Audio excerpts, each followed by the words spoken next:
A very good evening to all of you. I welcome you all to the ICANN initiative, the Hindu and Indian Express analysis.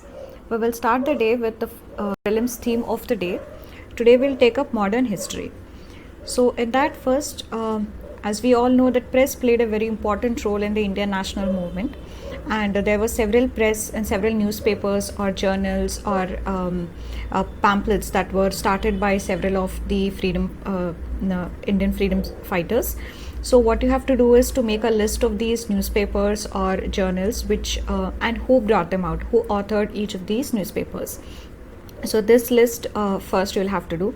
Second thing is, apart from the Indian National Congress, there were several associations also that were formed during the national freedom movement. For instance, the Madras Mahajan Sabha or Bombay Presidency Association and so on. So you have to make a list of all these associations and who were their members and what were their popular demands. So these two lists you will have to make today, and I am very happy to see your responses in the comment section. Several of you have written really good answers. So please keep this going. Please keep the fire in you, and because it's very less time now there for the prelims, so keep going and keep revising.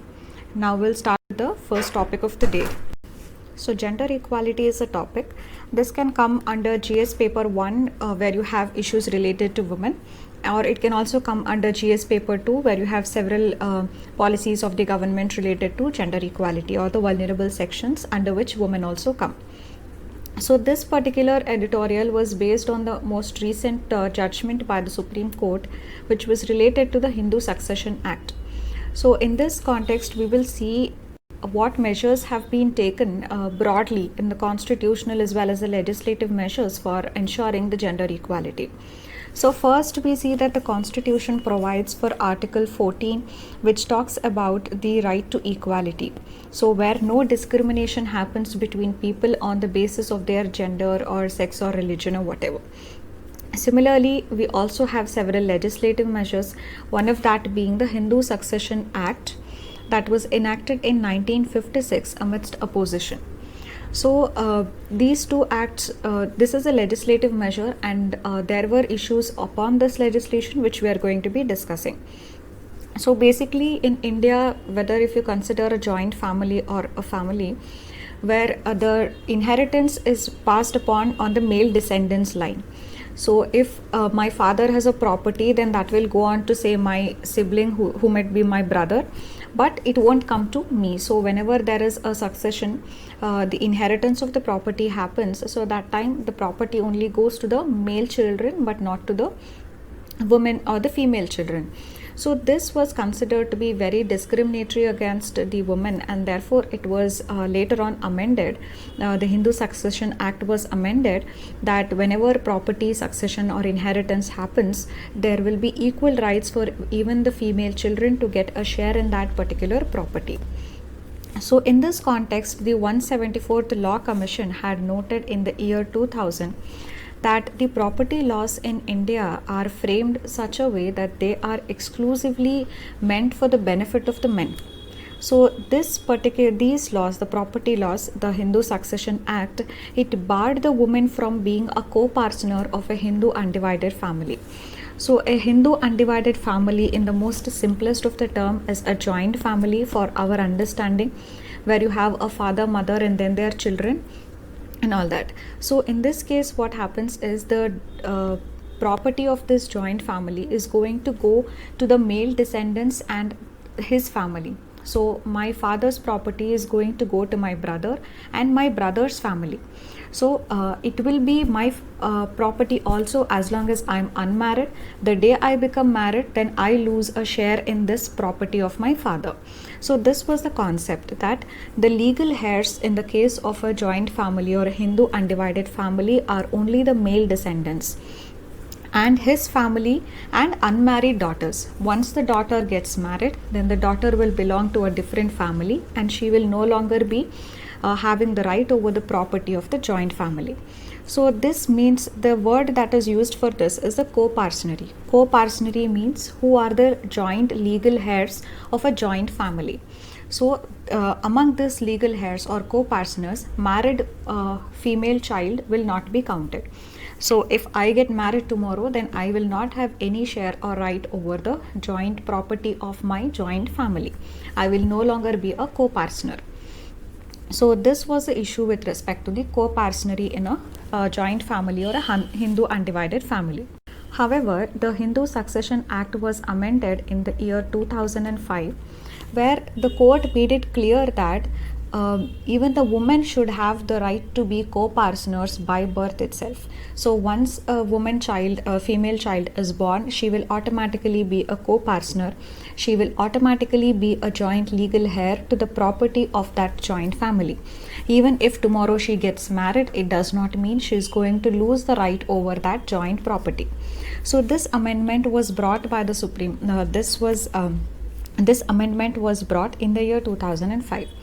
But however, there were several confusions with respect to this. That is, does it apply to those cases where as on 2005, the father or the head of the family was alive, or if he was dead, then it is not applicable. So these confusions were there.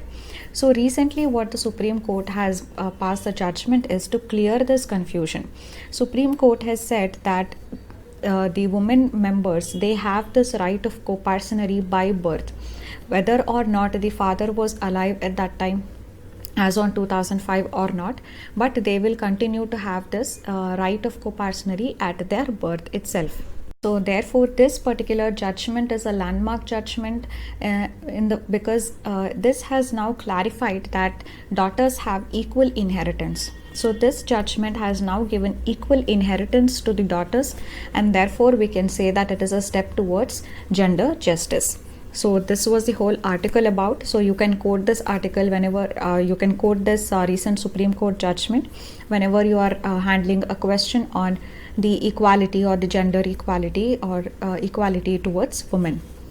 We will go on to the next topic, which is the issues related to democracy. So issues related to democracy is a part of your GS2 syllabus. So in this particular article was written by Ramchandra Guha, where he basically writes about the inefficient functioning of the Indian judiciary. But however, there was not much content when we see it from the perspective of the heading, that is the honorable judges. But there were some clues in that particular article which can help us to answer a question broadly asked on democracy. So if you have a question that what are all the issues the democratic functioning is facing in India, or there is a deterioration of democracy or degradation of democracy in India, do you agree with this statement? Critically analyze. So you may face such questions in your GS paper too. So this article, not for the content upon the functioning of judiciary, but for the functioning of democracy, there were little hints which we can use to frame the answer for a question that is related to the working of democracy in India. So we will see exactly the same now. So if you were to write arguments in favor of degradation of democracy in this critically analyze question, so you will have to write those arguments where you are going to tell that yes, democracy is getting degraded in India. There is dilution of democracy in India. The first thing the article says is related to judiciary. So judiciary is one of the most important pillars of the democratic functioning. But however, the judiciary functioning has been very inefficient, and it has also not taken up cases which are rather very important for the democracy to function. For instance, recently the Citizenship Amendment Act. So this has been challenged in the Supreme Court, but there has been unnecessary delay in dealing with this particular challenge to the Citizenship Amendment Act, which is actually a very important amendment that has been put forward, and there have been countrywide protests against it. Still, this is not being considered by the judiciary. There is a lot of delay involved in this. So this shows that somewhere even the judicial functioning is getting diluted. So this is one argument in favor of degradation of our democracy. The second is the civil service. So civil service is the stale frame of India, but we have seen how there has been a tendency towards politicization of the civil service, politicization of the police services. We have also seen in the past when we discussed about the criminalization of politics, that in the 1990s itself, the NN Vora report had pointed out to the tendency of or this unholy nexus that exists between the politicians, the bureaucrats, the police, the businessmen, the mafia, and all that. So therefore, there is also this tendency of politicization of civil service, which again points to degradation of democracy. Third is media. Media is supposed to be the fourth pillar of the constitution. It is supposed to be the mirror of or the reflection of the public opinion, and also a constant watchdog which is going to watch the functioning of the government and ensure the government's accountability to the people. But however, there have been many cases where the journalists have been attacked, where the media has not been allowed to report freely and fairly. So there have been unnecessary constraints and censorship on the media. So this has also led to India performing poorly on the World Press Freedom Index as well. So this you can write about media, which again is a point pointing towards degradation of democracy. Next is the internet. So in this era of internet, that is a social media, where internet has become a very important place where people can voice out their opinions independently. There have been curbs on blacklisting of various websites. There have been shutdown of the internet. This again points to degradation of democracy. Next is the suppressing of views. So in this case, various state agencies like the tax agencies, the investigative agencies, they are being used to harass and suppress the independent voices of people. So this is also pointing towards the degradation of democracy. Then we also have several regressive legislations which are from the colonial era, but they have still not been amended or repealed. So one classic example of this is the Sedition Act, that is section 124A of the Indian Penal Code. So like that, there are several such regressive legislations which have not been done away with, even in a democratic, progressive democratic country like India. Next is the functioning of federalism. So federalism is very much integral to the democratic functioning in India, but there have also been weakening of this cooperation between the center and the states, and weakening of this concept of cooperative federalism. So this also, how this weakening of federalism is happening, can also be seen in the recent instances or episodes of Rajasthan, Madhya Pradesh, Manipur, and the state's dependence on financial resources for the center, which are being delayed and all that. Next, you can talk about the institutional decay. So the heart of the Indian democracy is the parliament. So parliament is the temple of democracy. This was said by a former Prime Minister Jawaharlal Nehru. But however, we have seen how inefficient the parliament has been in its functioning, and so are the state legislators. Then another institution is the judiciary, and we have several points to show how inefficient the judicial functioning has been.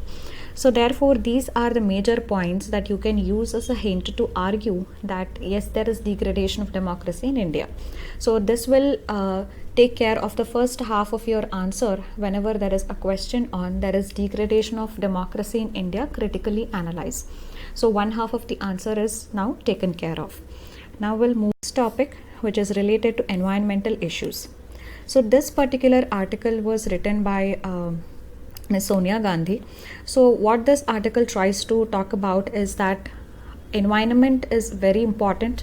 Particularly this COVID-19 crisis has shown us how important environment is, and it needs to be protected. Otherwise, it will only lead to the destruction of the human. So in this case, she begins by writing the quote that is present at the entrance of the Ministry of Environment and Forest. So the quote goes like this: Prakriti Rakshati Rakshita. So this means nature protects if she is protected. So this is the quote. This quote you can use in any of your answers related to environment protection. So you can write Prakriti Rakshati Rakshita, which means nature protects if she is protected.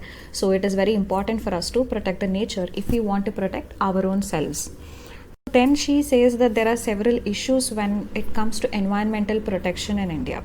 The first is our own performance or our own track record in conserving the environment. So she takes the reference of the Global Environment Performance Index 2018. In this Global Environment Performance Index 2018, India's ranking has been 177th country out of the 180 countries that were totally ranked. So India has performed poorly on various indicators, be it the environmental health policy that India has adopted, the biodiversity, air pollution, water pollution, climate change. On all of these metrics, India has performed poorly according to the Global Environment Performance Index 2018. So this is one thing. Second is the issue with our own policies. So we have policies like the ease of doing business. In order to ensure that the foreign investors and even the domestic investors, they find a very investment friendly climate in India, several of the laws are being eased in order to attract such investments. So therefore, to ease the environment for doing business in India, in that process we have also diluted several provisions which were actually meant to protect our environment. So this is related to the policies. Next is the committees. Government has time and again set up various committees to make some recommendations for environmental protection. So one example is the TSR Subramaniam Committee that was set up in the year 2014. So we had nearly 6 major environmental laws. So like the Wildlife Protection Act, the Forest Conservation Act, the Air Prevention and Control of Pollution Act, Water Prevention and Control of Pollution Act. Like that, we had 6 major environmental laws. So the TSR Subramaniam Committee was set up in order to go through these major environmental laws and to come out with a holistic recommendation. So there was another committee by Sailesh Naik.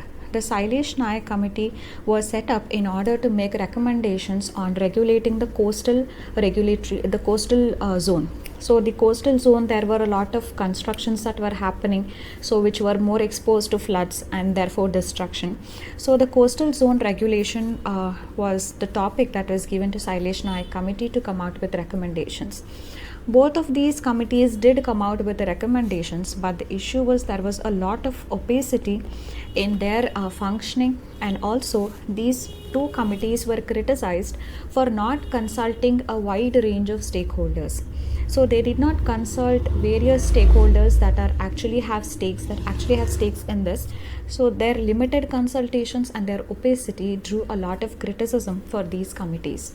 So whatever committees have been set up are also not wholehearted, but rather these committees they function with a lot of opacity, and they also do not end up consulting the various stakeholders. The next issue is the legislations. So there have been several legislations that have been enacted to either protect the environment or at least strike a balance between environment and development, or environment and livelihood rights. One of that is the Forest Rights Act of 2006, which gave rights to these forest dwellers or the Adivasis to ensure that they continue to dwell in those places because they have been traditionally residing in the forests.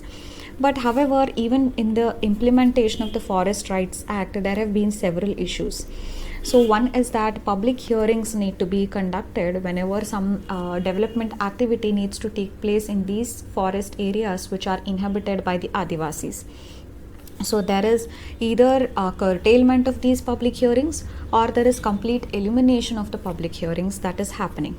Second is these Adivasis are also kind of harassed by the forest department, because the prime motto of the forest department is the conservation of the forest.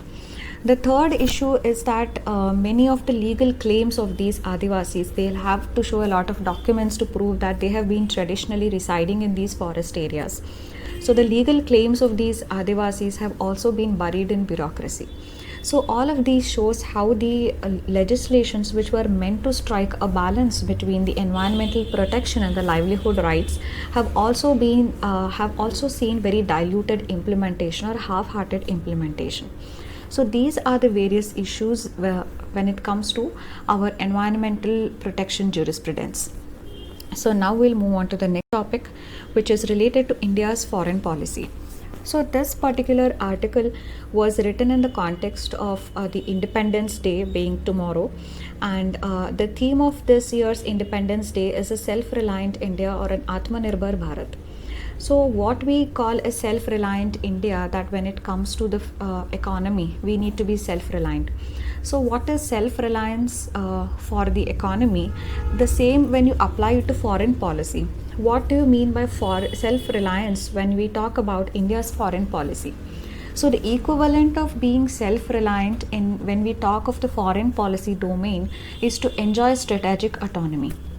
So, now we will examine how far India has enjoyed the strategic autonomy and what should be the way forward to continue to do so. So, firstly, we must fairly understand the world order that has been since our independence till the present times. So, from 1947 to 1991, the world was bipolar. There were two poles, one being the United States and the other being the USSR.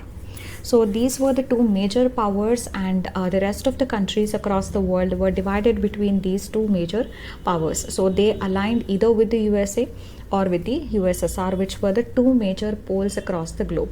So therefore the world was called as a bipolar world. But with the disintegration of the USSR in 1991, the phase 1991 to 2008 became unipolar, where the USSR disintegrated and only United States that became the hegemonic power. So the US hegemony was seen in this phase from 1991 to 2008. So in 2008, when the global financial crisis happened, United States suffered in its economic status, and in the meantime, China also used this as an opportunity to pick up its economic progress. So therefore, what we now have from 2008 and onwards is a multipolar world, where several developing countries across the world are making very quick progress and they are developing at a very fast rate. So this is the world order from 1947 to 2008, and now that is progressing from bipolar to a unipolar to a multipolar world. So now in this context, let's understand what strategic autonomy has meant to India in the past and what should India do in the future. So when the 1962 war happened with China, we had to align with the United States and get some military aid from the United States, because we wanted to tackle China, and India genuinely feared that if we did not get the military aid from US as soon as possible, it is even possible that China might occupy entire eastern India. So therefore we then aligned with United States and we sought military aid. So therefore did we really enjoy strategic autonomy at that time is one question. So now come to 1971, when we were at war with Pakistan. So when we were at war with Pakistan, India had to align with Russia by signing the Treaty of Peace and Cooperation with Russia in 1971, when we were at war with Pakistan, to seek help from Russia to end this war. So now we sided with USSR or Russia. So therefore, and both this happened all the time when we were following the non-alignment policy. So the non-alignment policy, India being the founder member of the non-alignment policy, where India stated that as an independent country, it would want to make its own decisions independently, and it would want to have that strategic autonomy without being part of either of the two poles across the world. So it doesn't want to join the US camp, nor does it want to join the USSR camp. It wants to be an independent sovereign country, making its own decisions and enjoying its strategic autonomy. So this was India's stance, and India being a founder member of NAM. So first aligning with the US during the India-China war, and then aligning with Russia during the India-Pakistan war. Both this happened when we were following the principles of NAM. So does it mean that we lost strategic autonomy, that we actually NAM was a failure and we actually sided with these superpowers at one or the other time? But what this editorial says is we did not lose our strategic autonomy at any time, because what we just did was we had good relations with the US, which we used whenever we were in need. We had good relations with USSR, which we used whenever we were in need. So basically we had such circumstances which were compelling enough for us to be flexible in using, or for us to be flexible in having relations with multiple powers. So that is precisely what India did, and it emerged even more stronger. And India did not lose its territorial integrity, sovereignty, or autonomy after these wars. So, what the article seems to tell is India did enjoy strategic autonomy even at that time, because we did have that flexibility to first align with US and then align with USSR depending upon our compelling circumstances. So, we made a choice. So, we therefore had that autonomy to make a choice to either align with the US or with the USSR.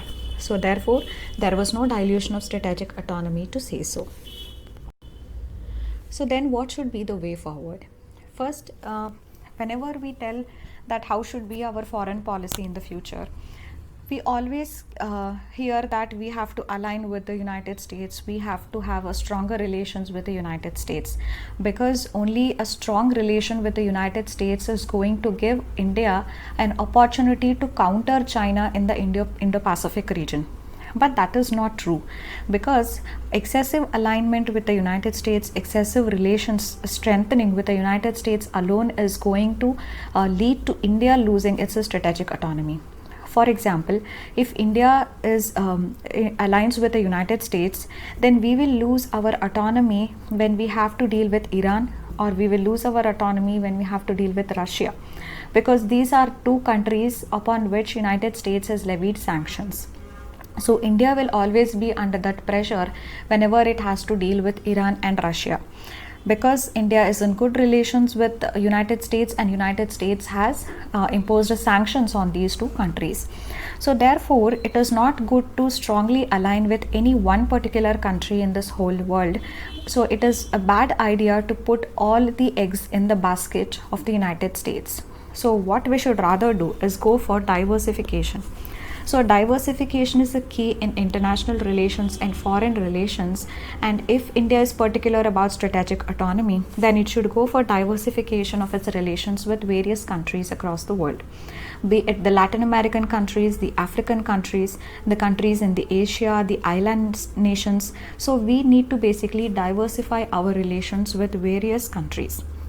In this context, American scholar Joseph Nye has spoken about the concept called as power with others. So what he says here is, in a multipolar world, usually every country will have a good friendly relations with many other countries. So therefore, it is basically a dense network of relations. Now, in this dense network of relations, one country having relations with multiple countries, they will keep flexibly aligning these relations in order to attain the joint goals. So it is power with others, where you cooperate with others in order to attain some joint goals. So this was the concept that was given by Joseph Nye. In a multipolar world with a dense network of relations, we cooperate with multiple powers, we cooperate with multiple nations for attaining joint goals. And as a part of way forward, we also need to follow this multi-vector foreign policy. Multi-vector foreign policy simply means that India has good relations with several countries across the world. It has diversified the relations. At the same time, it is these relations are also flexible enough that India can think about its enlightened national interest while pursuing its relations with each of these several countries with which India has a good relation. So this is with respect to the foreign policy and the strategic autonomy. Now to the next topic, which is related to tiger conservation. So this again is a part of your GS3 syllabus related to environmental conservation, and this article was written by Ullas Karant, who is a wildlife expert, and to be more specific, he's a tiger expert. So in this whole article, first of all, he says that government has taken some measures for conserving the tigers, but then there are several issues. So what he says that in the beginning, government has taken measures like the Project Tiger has been launched. Then we have the Wildlife Protection Act 1972, which again is about the conservation of the wildlife. Then we have Forest Conservation Act 1980. So these are the various measures that have been taken by the government in order to protect the environment and the forests. But however, as far as tiger conservation is concerned, there are several issues related to it. So now we will basically examine these issues related to tiger conservation. First is the Indian Forest Service cadre. So what Ullas Karan says is that earlier the Indian Forest Service cadre was more field oriented. So they were more field oriented, but now there is a transition from this field orientation of the IFOS cadre towards multitasking. So in this process of multitasking, they're actually losing that orientation towards the field, which is actually very important when you are talking about the tiger conservation or species specific conservation efforts.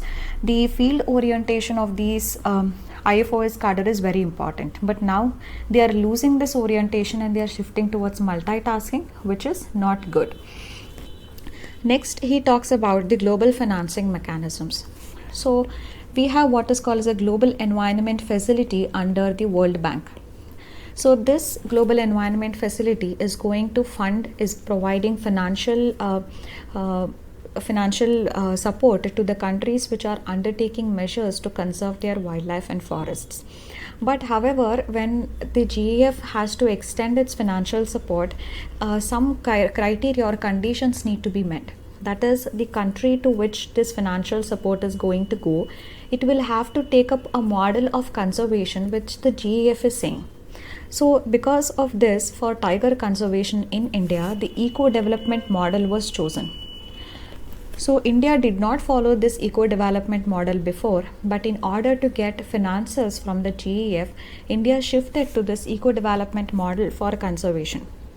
But several of the wildlife experts like Ullas Karan himself or Valmik Thapar, they have time and again written that this eco-development model of conservation needs to be abandoned.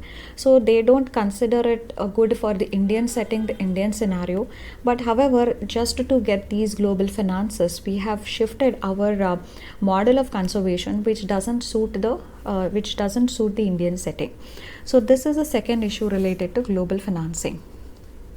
Next, the issue is related to the forest diversion, again because of various developmental initiatives, the development of infrastructure, roads, railway lines and all that.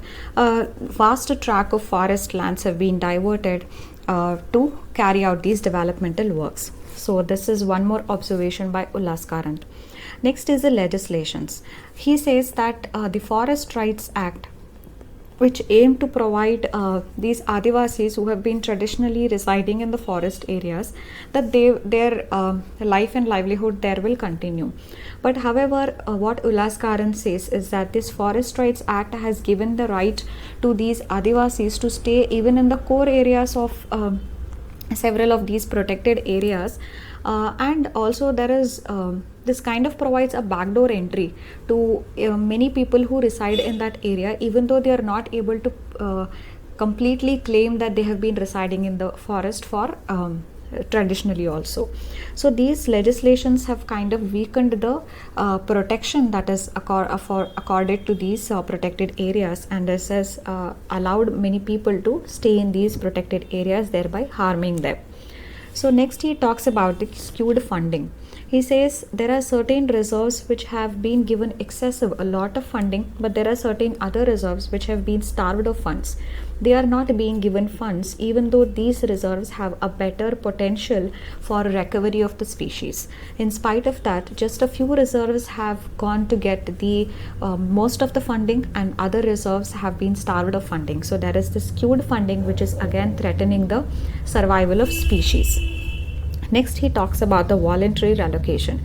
So whenever the forest areas are declared as the protected areas, then the villagers or the villagers who are inhabiting that area, there was what is called as a voluntary village relocation scheme. So this was a scheme wherein the villages in the surrounding areas were voluntarily they would shift to some other area where they were given the rehabilitation and resettlement facilities were given. But however, this voluntary village relocation scheme was also slowed down by the government, is what Ullas Karan says. This is another. And then is a poor monitoring. So when it comes to rigorous independent monitoring and collection of data, this is also one area where India is lacking. So lack of rigorous and independent tiger monitoring is one more issue. Next, this is very important, that he says that there are certain flaws with the National Tiger Conservation Authority. He says that this particular organization has bloated in its size because its initial function was to just deal with the tiger conservation, but however it has also subsumed several other schemes which are mostly unrelated to tigers. For example, the recovery of snow leopards is now under NTCA. Then translocation of the African cheetahs to India is also under NTCA. So this body that was solely meant for tiger conservation and issues related to it has now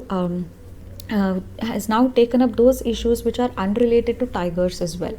So through this, the NTCA has not been able to focus thoroughly on the tiger conservation efforts. Next, of course, is tourism. So tourism, which is more often than not ecotourism, so therefore it kinds of disturbs the species. It leads to roadkill of several tigers because of the vehicles passing through and a lot of noise that is happening. So therefore, when we talk of tiger conservation and whether it has been successful or not, and what are the issues this important thing tiger conservation is facing, then we already have some 9 good points which you can write, and these points are given by a wildlife expert or a tiger expert, Ullas Karant. So you can take the name of Ullas Karant and write these 9 points. So these are the issues that tiger conservation in India is facing. Now we'll make gender issues.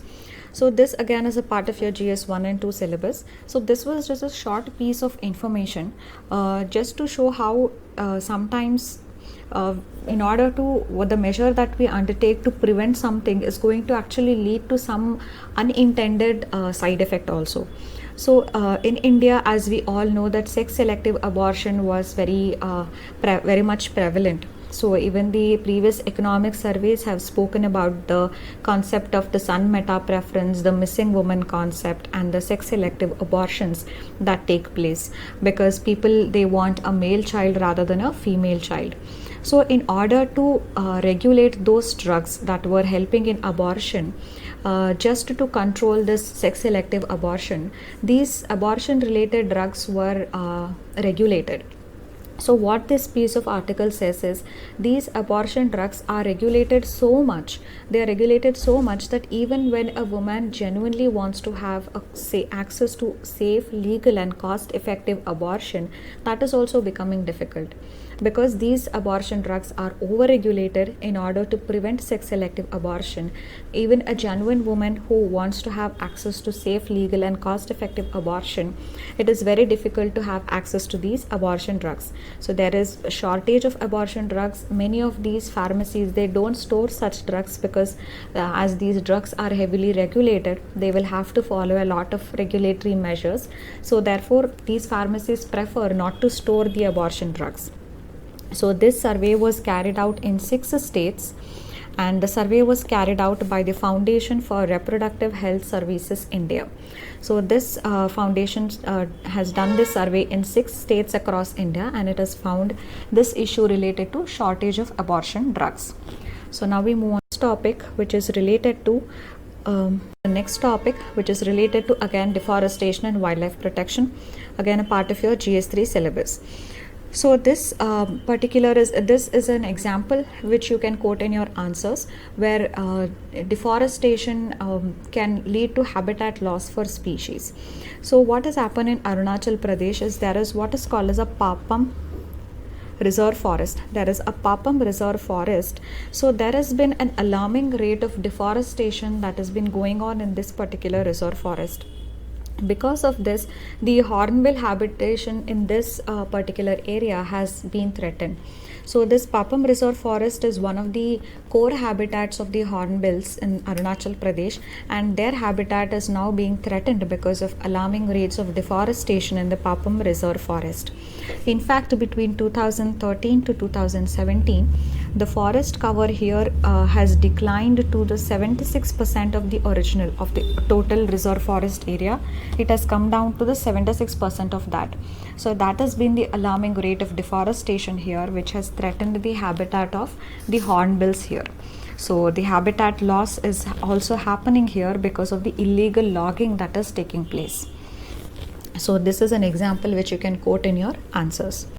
Next is related to man-animal conflict, which again is a part of your GS3 syllabus related to environmental conservation and protection. So, man-animal conflict we have already seen and discussed in the past in very detailed manner about the reasons for the man-animal conflict and how do we overcome it. So, in this we will be talking about the human and elephant conflict. So what has recently happened is the Ministry of Environment, Forest and Climate Change, it has come out with a list of best practices. These best practices which can be followed if you want to prevent the human-elephant conflict. So let us see some of these best practices. The first one is in Tamil Nadu, they use what is called as the elephant-proof trenches. So this can be done. And in Karnataka, they have what is called as the hanging fences. Hanging fences can be used to prevent the conflict. In West Bengal, even chili smoke is used. Chili smoke is used to prevent the elephants from coming in contact with the human habitations. Then in Assam, even the sound of the bees is used to keep the elephants away from habitation. So like this, it lists several best practices which are used across the states to ward off the elephants from coming in contact with the habited area.